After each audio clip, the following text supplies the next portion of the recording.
Good morning to all of you. मैं जहांगीर आलम। आज हमारा चर्चा का विषय है भारतीय राजनीति में भाषा का प्रभाव, impact of language in Indian politics. Bharat एक विस्तृत देश होने के कारण विविध भाषा भाषी राष्ट्र है। भाषा की विविधता भारतीय समाज की विलक्षणता है। भिन्न भिन्न क्षेत्रों की जनता द्वारा भिन्न भिन्न भाषाएं बोली जाती है। इन भाषाओं में तथा इनकी लिपियों में बहुत अधिक अंतर होता है। उत्तर भारत का निवासी दक्षिण की भाषा नहीं समझ पाता है और ना ही दक्षिण का निवासी उत्तर की भाषा। एक राजस्थानी के लिए बंगाली भाषा भाषी भाषा के संदर्भ में विदेशी ही है। भाषा विविधता कोई खराब बात तो नहीं है, परंतु भाषा विविधता से एकता बढ़ाने में थोड़ी कठिनाई अवश्य होती है। 92वें संवैधानिक संशोधन 2003 के आधार पर बोडो, डोगरी, मैथिली और संथाली को भी संविधान की 8वीं अनुसूची में शामिल कर लिया गया है। इस प्रकार अब 8वीं सूची के अंतर्गत भाषाओं की संख्या 22 हो गई है। भारत में एक तरफ जहां विभिन्न भाषाओं ने भारतीय समाज की विविधताओं को धनी बनाने में योगदान देती है, वहीं दूसरी ओर इन विविध भाषाओं के दुष्प्रभाव भी देखे जा सकते हैं। जैसे इसने धर्म एवं जाति के द्वारा उत्पन्न की गई सामाजिक दरारों को और अधिक गहरा किया है। भाषा की विविधता सामाजिक तथा राष्ट्रीय एकता तथा एकरूप शिक्षा प्रणाली के मार्ग में बाधा प्रस्तुत करती है। भाषा की विविधता के कारण व्यक्तियों में राष्ट्रीय निष्ठा के स्थान पर प्रादेशिक निष्ठा लेता जा रहा है और भाषा की विविधता के कारण प्रादेशिक तथा स्थानीय नेताओं को राष्ट्रीय नेताओं के साथ विचार विमर्श में कठिनाइयां अनुभव होती है। भारतीय संविधान निर्माण के समय संविधान निर्मात्री सभा द्वारा भाषा के प्रश्न पर विचार विमर्श किया गया था। देश के बहुभाषा भाषी स्वरूप ने संविधान निर्मात्री सभा के सदस्यों के समक्ष भी कठिनाइयां प्रस्तुत की, परंतु संविधान सभा ने इस समस्या का समाधान करने के स्थान पर यह व्यवस्था कर दी कि संसद किसी नवीन राज्य का निर्माण कर सकती है अथवा दो राज्यों को मिलाकर एक नवीन राज्य का निर्माण कर सकती है। किसी राज्य के क्षेत्र को कम भी कर सकती है या उनके क्षेत्र में वृद्धि भी कर सकती है तथा उनके नामों को बदल सकती है। इसके लिए इच्छुक राज्य अथवा दो से अधिक राज्य राष्ट्रपति के पास इस आशय का प्रतिवेदन करे कि उनके क्षेत्र में अथवा सीमाओं में अथवा नामों में परिवर्तन किए जाए तो राष्ट्रपति की सिफारिश पर संसद में ऐसा विधेयक लाया जा सकता है। संविधान सभा में जब इस प्रश्न पर वाद विवाद हुआ कि देश की राजभाषा क्या हो, तो वहां बहुत सी भाषा संबंधी हठधर्मी देखी गई और उत्तेजनापूर्ण दृश्य सामने आए। राजभाषा के रूप में किसी एक देशी भाषा को मान्यता देने की संविधान निर्माताओं की आकांक्षा राजभाषा आयोग की इन शब्दों से स्पष्ट हो जाती है कि हम देश के सांस्कृतिक जीवन की अनन्यता को दृढ़ करने वाले तत्वों की अभिव्यक्ति के लिए माध्यम की खोज करते हैं। सदियों के बाद पुनः प्राप्त इस राजनीतिक एकता के साथ साथ भाषाई एकता भी हम पाना चाहते हैं। इस एकता की प्राप्ति पर अंग्रेजी भाषा का स्थानापन्न किसी देशी भाषा को बनाना चाहते हैं तथा सभी प्रादेशिक भाषाओं में हिंदी को राष्ट्रभाषा इसलिए चुना गया है कि इसके बोलने वालों की संख्या सबसे अधिक है। स्वतंत्रता प्राप्ति के बाद भारत में राज्यों का पुनर्गठन का आधार भाषा को बनाया गया। तो इस क्रम में भारत की राजनीति में भाषा से जुड़ी राजनीतिक समस्याओं के चर्चा के पूर्व यह आवश्यक हो जाता है कि हम राज्य पुनर्गठन आयोग के मुख्य सिफारिशों तथा इसके कुछ दोष की चर्चा कर ले। स्वतंत्रता से पूर्व सन 1938 में नेहरू समिति की रिपोर्ट में यह कहा गया था कि प्रांतों में भाषाई आधार पर पुनः वर्गीकरण अब पूर्ण रूप से वांछनीय हो गया है। भाषा सामान्यतः संस्कृति, परंपराओं तथा साहित्य की एक विशेष जाति है। स्वतंत्रता के बाद शीघ्र ही भाषाई आधार पर पुनर्गठन की मांग की जाने लगी। कांग्रेस ने अपने जयपुर अधिवेशन में भाषाई आधार पर राज्यों के पुनर्गठन के लिए एक समिति नियुक्त की। इस समिति ने अपनी रिपोर्ट में कहा कि भाषाई आधार पर राज्यों का पुनर्गठन किया जाना चाहिए। 22 दिसंबर सन 1953 को पंडित जवाहरलाल नेहरू ने घोषणा की कि सरकार ने यह निर्णय किया है कि राज्यों के पुनर्गठन के प्रश्न पर निष्पक्ष रूप से निर्णय करने के लिए एक आयोग की स्थापना की जाएगी। इससे संघ की प्रत्येक इकाई के निवासियों का कल्याण हो सकेगा और अंततः राष्ट्र निर्माण का मार्ग प्रशस्त होगा। इस आयोग में सर्वश्री फजल अली, सरदार पनिक्कर तथा हृदयनाथ कुंजरू थे। इस आयोग ने राज्यों के पुनर्गठन की समस्या का अध्ययन कर अपनी रिपोर्ट 30 सितंबर 1955 को प्रकाशित की। इसकी रिपोर्ट में कहा गया कि राज्यों का पुनर्गठन भाषा, संस्कृति आदि पक्षों को दृष्टि में रखकर किया जाना चाहिए। और इस आयोग ने कुछ सुझाव दिए, जिनमें से कुछ प्रमुख इस प्रकार हैं, जैसे भाषाई सजातीयता। इसके अंतर्गत हम पाते हैं कि प्रशासनिक सुविधा तथा दक्षता की दृष्टि से मान्यता दिए जाने की बात कही गई। इसी प्रकार एक और सुझाव था, विभिन्न भाषी समूहों की शैक्षणिक, सांस्कृतिक तथा संचार संबंधी आवश्यकता को ध्यान में रखते हुए उन्हें महत्वपूर्ण स्थान देने की बात कही गई। तीसरी सुझाव के रूप में था कि भाषाई अल्पसंख्यकों को पर्याप्त सुरक्षा दी जाए और कुछ अखिल भारतीय सेवाओं का पुनर्गठन किया जाए। एक सुझाव यह भी थी कि हिंदी के अतिरिक्त अन्य प्रादेशिक भाषाओं के विकास को प्रोत्साहित किया जाए तथा अंग्रेजी को विश्वविद्यालय तथा अन्य उच्च शिक्षण संस्थाओं में शिक्षण का माध्यम बनाए रखा जाए।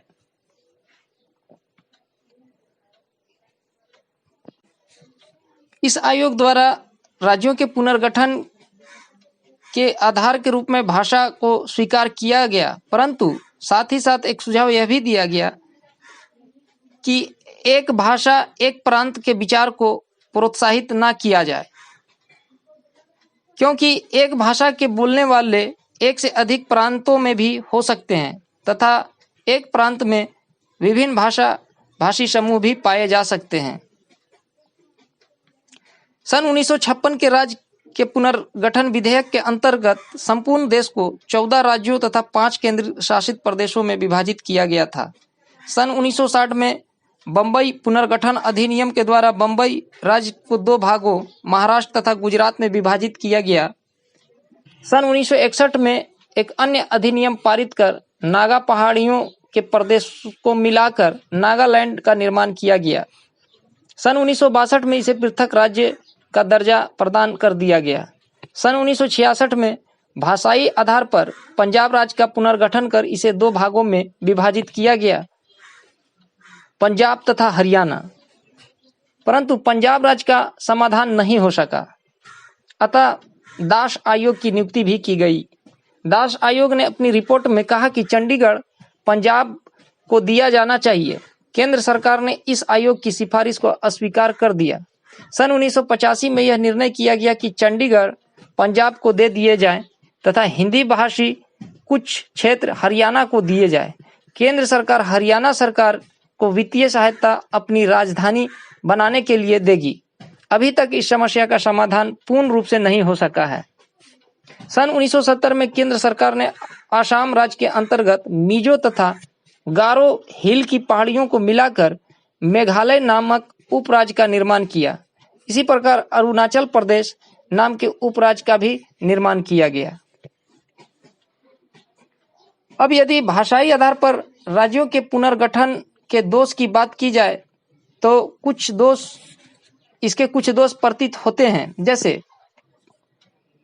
कुछ राज्यों में अल्पसंख्यक भाषा भाषी समूहों के लिए खतरा उत्पन्न हो गया। इसी प्रकार इससे प्रादेशिक तथा पृथकतावादी प्रवृत्तियों को प्रोत्साहन मिला और इन सब से बढ़कर दक्षिण राज्यों द्वारा हिंदी का विरोध किया गया और एक इसके लिए तीव्र आंदोलन भी किया गया। जब संविधान के अनुच्छेद 393 के अनुसार यह घोषणा की गई कि 26 जनवरी 1965 से हिंदी सरकारी कामकाज की भाषा होगी, तब दक्षिण के कुछ राज्यों ने इसका विरोध किया। मद्रास में हिंदी विरोधी आंदोलन चला। इस आंदोलन को वहां की डीएमके सरकार ने अपना समर्थन दिया। जब केंद्रीय सरकार ने हिंदी को संघीय लोक सेवा आयोग की परीक्षाओं का माध्यम बनाया, तब दक्षिण के राज्यों ने केंद्र की इस नीति को हिंदी साम्राज्यवाद की संज्ञा देकर इसका विरोध किया तथा प्रांतीय लोक सेवा आयोग की परीक्षाओं का माध्यम प्रादेशिक भाषाओं को बनाया। केंद्र सरकार को बाध्य होकर हिंदी के साथ साथ अन्य प्रादेशिक भाषाओं को भी केंद्रीय लोक सेवा आयोग की परीक्षाओं का माध्यम बनाना पड़ा।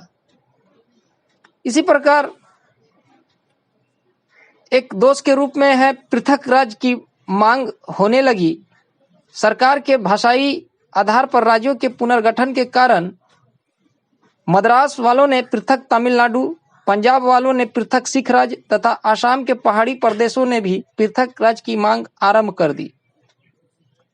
इसी प्रकार बिहार से झारखंड भी अलग हुआ और उत्तर प्रदेश से उत्तराखंड नामक अलग राज्य बना।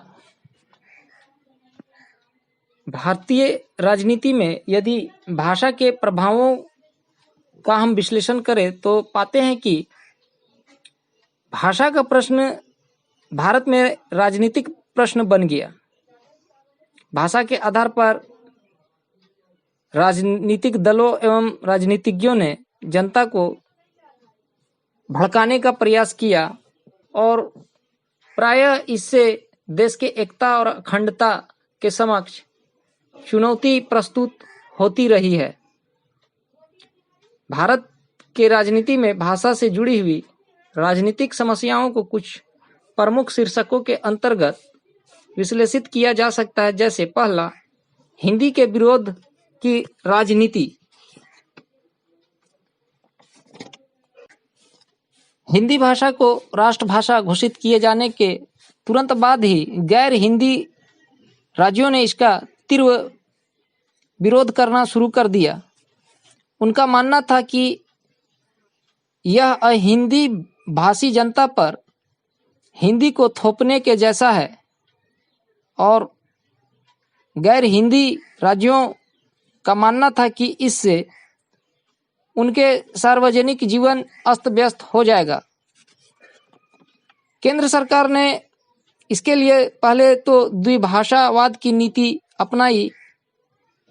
हालांकि यह नीति भी असफल ही मानी जा सकती है, क्योंकि सन 1965 में जब घोषणा की गई कि हिंदी देश की राष्ट्रभाषा है, तो गैर हिंदी भाषी राज्यों ने इसका प्रबल विरोध करना शुरू किया और तब सरकार को अपनी नीति में संशोधित कर द्विभाषा नीति के अंतर्गत हिंदी के साथ साथ अंग्रेजी के प्रयोग को उस समय तक जारी रखने का प्रावधान किया गया जब तक कि दक्षिण के राज्य हिंदी को सरकारी कामकाज की भाषा के रूप में स्वीकार नहीं कर लेते। हालांकि दक्षिण के राज्यों ने केंद्र सरकार की इस द्विभाषा की नीति का भी प्रबल विरोध किया। इसके परिणाम स्वरूप बाद में त्रिभाषा का फॉर्मूला अपनाया गया, जिसके अंतर्गत त्रिभाषा फॉर्मूला के अंतर्गत प्रत्येक व्यक्ति को अंग्रेजी, हिंदी तथा एक प्रादेशिक भाषा साथ साथ सीखने की व्यवस्था की गई थी। परंतु यह फॉर्मूला भाषावाद की समस्या का समाधान नहीं कर सका। भारत में भाषावाद तथा प्रांतवाद की समस्या बहुत गंभीर रूप धारण कर चुकी है। भाषावाद की दूसरी समस्या के रूप में हम कह सकते हैं भाषाई राज्यों में विवाद। इसके अंतर्गत हम पाते हैं कि भाषा के आधार पर राज्यों का पुनर्गठन करने से राज्यों में राजनीतिक विवाद अत्यंत उग्र हो गए। ऐसी समस्या चंडीगढ़ से उत्पन्न हुई। इस प्रकार की समस्या महाराष्ट्र और कर्नाटक की सीमा पर बेलगांव व अन्य क्षेत्रों में भी विवाद के रूप में चली। बाद में अन्य राज्यों के विभिन्न क्षेत्रों में भी इस प्रकार के विवाद समय समय पर होते रहे। इसी प्रकार भाषावाद की तीसरी समस्या के रूप में हम पाते हैं कि भाषा के आधार पर भारत में उत्तर और दक्षिण भारत की संकुचित मनोवृत्तियां पनपने लगी। दक्षिण भारत ने हिंदी का जोरदार विरोध किया। दक्षिण भारत में हिंदी साम्राज्य के विरुद्ध आवाज उठी। हिंदी के उत्साही समर्थकों के लिए यह मुश्किल था कि वे चुपचाप बैठे रहें। इस प्रकार भाषा के आधार पर भारत दो टुकड़ों में विभाजित सा प्रतीत होने लगा, उत्तर और दक्षिण। भाषावाद के चौथी समस्या के रूप में हम पाते हैं कि भारतीय राजनीति में भाषागत दबाव गुटों का उदय होने लगा। जैसे भाषा के आधार पर महाराष्ट्रियनों और गुजरातियों ने अपने संगठन संयुक्त महाराष्ट्र समिति और महागुजरात जनता परिषद बनाए। इसी प्रकार भाषावाद की पांचवी समस्या के रूप में हम पाते हैं कि संविधान के 8वीं अनुसूची के अंतर्गत 22 भाषाओं को मान्यता दिए जाने के बाद भी समय समय पर देश के कुछ अन्य क्षेत्रीय भाषाओं की मान्यता की आवाज भी लगाई जाती रहती है।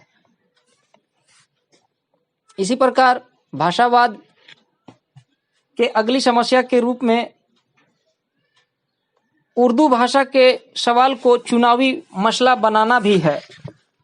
इसके अंतर्गत हम कह सकते हैं कि राजनीतिक दल उर्दू भाषा के सवाल को चुनावी मसला बनाते रहते हैं। अल्पसंख्यक मुस्लिम मतदाताओं को प्रभावित करने के लिए राजनीतिक दलों द्वारा आश्वासन दिया जाता है कि सत्ता में उनके आने से उर्दू को राज्यों में खास क्षेत्रों में सरकारी कामकाज के लिए व्यवहार के लिए दूसरी भाषा के रूप में मान्यता दी जाएगी। इसी प्रकार भाषावाद के कारण भाषाई अल्पसंख्यकों की समस्या भी प्रतीत होती रहती है। नए भाषाई राज्यों के निर्माण के बाद भी भाषाई अल्पसंख्यकों की समस्या बनी हुई है, जो शासन में अनेक प्रकार के संरक्षणों की मांग करते रहते हैं। उत्तर प्रदेश में उर्दू का सवाल, कर्नाटक में मराठी भाषा भाषियों का सवाल, पंजाब में हिंदी भाषा भाषियों की स्थिति भाषाई अल्पसंख्यकों की समस्याएं उत्पन्न करती रहती है। भाषावाद के 8वीं समस्या के रूप में हम कह सकते हैं कि इसके कारण सर्वमान्य शिक्षा नीति निर्माण में कठिनाइयां हुई है। भाषा संबंधी समस्याओं का ही परिणाम है कि हम आज़ादी के इतने वर्षों बाद भी ऐसी शिक्षा नीति का निर्माण नहीं कर सके हैं जिसे हम अपना कह सके। शिक्षा के क्षेत्र में आज भी प्रयोग हो रहे हैं और इससे जीवन के हर क्षेत्र पर दूरगामी प्रभाव पड़ रहा है। माध्यमिक और उच्च शिक्षाओं के बारे में शिक्षा शास्त्रियों और राजनीतिज्ञों के बीच लगातार नोकझोंक चलती रहती है। कई फॉर्मूले आते हैं और खंडित होते रहते हैं, और जब कभी ऐसा लगता था कि एक पक्ष की जीत हो गई तो उसे लागू करने की विधि के संबंध में मतभेद पैदा हो जाता था। सरकार फूंक फूंक कर कदम रखती हुई त्रिभाषा फॉर्मूले तक पहुंची। मतलब इसका यह था कि हिंदी भाषी क्षेत्रों में माध्यमिक शिक्षा के किसी स्तर पर क्षेत्रीय भाषा के अलावा कोई अन्य भारतीय भाषा भी पढ़ाई जाएगी। भाषावाद समस्या के कारण ही स्थानीयता की संकीर्ण भावना का उदय हुआ। इसके अंतर्गत भाषागत राजनीति के परिणाम स्वरूप धरती के पुत्रों को ही, अर्थात केवल उन्हीं लोगों को जो प्रादेशिक भाषा बोलते हैं, सरकारी व गैर सरकारी पदों पर नियुक्त करने की धारणा का प्रचलन हुआ। महाराष्ट्र में शिवसेना ने केरल एवं कर्नाटक वासियों को इसलिए तंग किया और उनके साथ मारपीट की थी कि केरला वासियों की भाषा मलयालम तथा कर्नाटक वालों की भाषा कन्नड़ थी। इस प्रकार और भी अनेक उदाहरण समय समय पर देखने को मिलते हैं।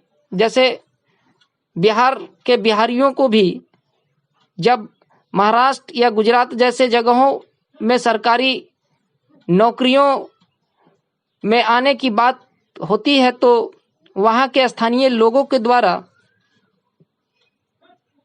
उन्हें तीव्र विरोध का सामना करना पड़ता है। कभी कभी तो समस्या इतनी उग्र हो जाती है कि हिंसा पर भी लोग उतारू होने लगते हैं। इन सब विश्लेषणों के आधार पर निष्कर्ष के रूप में यह कहा जा सकता है कि भाषा विषयक तनावों ने भाषा की राष्ट्रीय एकता को बहुत अधिक प्रभावित किया है। आज एक भाषाभाषी व्यक्ति अपने आप को अन्य भाषाभाषियों से भिन्न एक स्वतंत्र समुदाय मानने लगे हैं तथा अपने लिए एक अलग राज्य अथवा अलग प्रशासनिक इकाई की मांग करने लगे हैं। अनेक अवसरों पर राजनीतिक दलों ने भाषाई समस्या से राजनीतिक लाभ उठाने के प्रयत्न किए हैं और वर्तमान समय में भी इस प्रकार की प्रवृत्ति जारी है। प्रत्येक चुनाव में राजनीतिक दल और उनके नेताओं द्वारा दक्षिण के लोगों को आश्वासन दिया जाता है कि जब तक वे ना चाहें तब तक समस्त भारत में हिंदी को राजभाषा के रूप में नहीं अपनाया जाएगा। अल्पसंख्यक वर्ग के मत प्राप्त करने के लिए किन्हीं राज्यों में उर्दू को दूसरी भाषा और किन्हीं राज्यों में तीसरी भाषा के रूप में अपनाने की बात कही जाती है। वर्तमान शासक दल इस प्रकार के आश्वासन देने में किसी अन्य दल से पीछे नहीं है।